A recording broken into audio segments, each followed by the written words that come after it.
حبیب کریم سید عالم صلی اللہ علیہ وسلم سے حضرت فاطمہ نے کہا یا رسول اللہ، جو بی بی اللہ کے قریب ہونا چاہے، جو رب کا قرب پانا چاہے، جو اللہ کی ولیہ بننا چاہے، مجھے کوئی نسخہ بتا دے میں عورتوں کو بتاؤں۔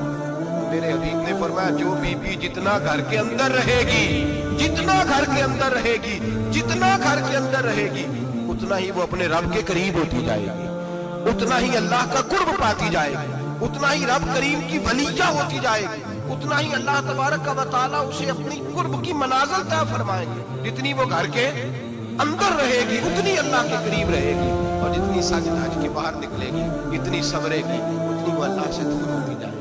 جتنے قدم اس کے گھر سے دور نکلیں گے اتنے ہی قدم اس کے اللہ کے قرب سے دور ہوتے جائیں گے، اتنے ہی قدم۔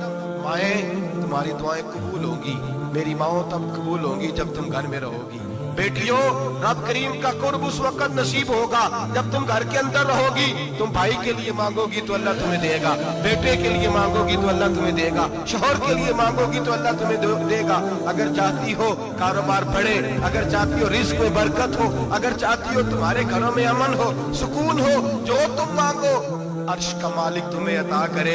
تو پھر میرے رسول نے نسخہ بتلایا ہے، پھر میرے کریم نے بتلایا گھروں میں بیٹھی رہنا، جتنی گھروں کے اندر رہوگی اتنا ہی اللہ زیادہ درجہ عطا فرمائے گا، تمہاری دعائیں قبول کرے گا، تمہاری التجائیں اللہ مانے گا۔ میرے بھائیوں، میرے عزیزوں، عورت کے ساتھ جو ظلم اس معاشرے میں ہو رہا ہے، بے پردگی کا طوفان ہے، طوفان ہے بے پردگی کا۔ ایک بزرگ تھے درویش سے سادے سے،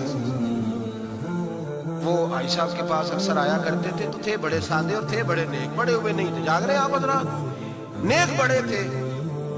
ایک دن نا پردے پہ بحث ہو رہی تھی، بیٹھے تھے کچھ لوگ تو بات کر رہے تھے، کہہ رہے تھے کہ جناب عورت کو نقاب پہننا چاہیے، برقع اوڑھنا چاہیے، کچھ کہہ رہے تھے ٹوپی والا برقع اچھا ہے، کچھ کہہ رہے تھے فلاں زیادہ اچھا ہے، باتیں ہو رہی تھی، کوئی آیت پڑھ رہا تھا، کوئی حدیث پڑھ رہا تھا، علماء کو بابا جی سادے سے بیچ میں بیٹھے تھے۔ میں نے ان کی طرف توجہ کی، میں نے کہا بزرگوں آپ بھی تو کوئی جواب دیں۔ کہنے لگے مولوی صاحب مجھے حدیثیں نہیں آتی، کہنے لگے مجھے آیتیں اور حدیثیں مجھے نہیں آتی، آیتیں اور حدیثیں، پر پردہ بڑا ضروری ہے، یہ میری عقل میں بات آ رہی۔ تو میں نے کہا وہ کس طرح؟ کہنے لگا کہ تو چھوٹے سے بچے کی بھی عقل میں آ جاتی۔ میں نے کہا صاحب ہمیں بھی سمجھا دیں، چلے ہمیں کو بات مل جائے، آپ چلے اگر آپ نے نہیں پڑھا تو عمر تو آپ کی زیادہ ہے نا، آپ نے بزرگوں سے باتیں سنی ہیں۔ تو کہنے لگے بیٹا میرا چھوٹا سا پوتا ہے، وہ بازار سے ٹافی خرید کے لاتا ہے، اگر ٹافی کے اوپر سے کاغذ اتار دیتا ہے نا تو ٹافی پہ مکھیاں بیٹھتی ہیں،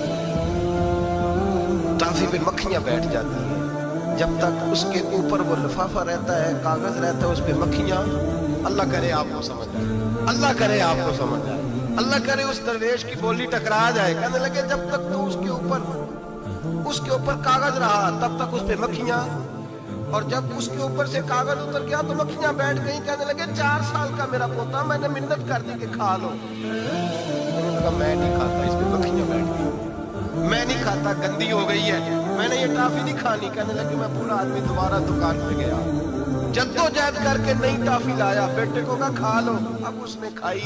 کہنے لگے مجھے سمجھ میں آ گئی، جو بی بی پردہ کرے گی اس پہ مکھیاں نہیں بیٹھیں گی، جو عورت پردہ کرے گی اس پہ مکھیاں، اور اگر اس پہ مکھیاں بیٹھ گئیں تو پھر وہ کسی کے لیے قابل قبول ہے۔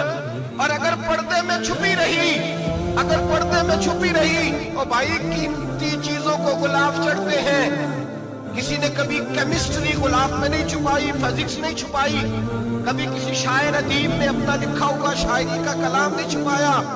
غلاف جب بھی چڑھتا ہے قرآن پاک میں چڑھتا ہے۔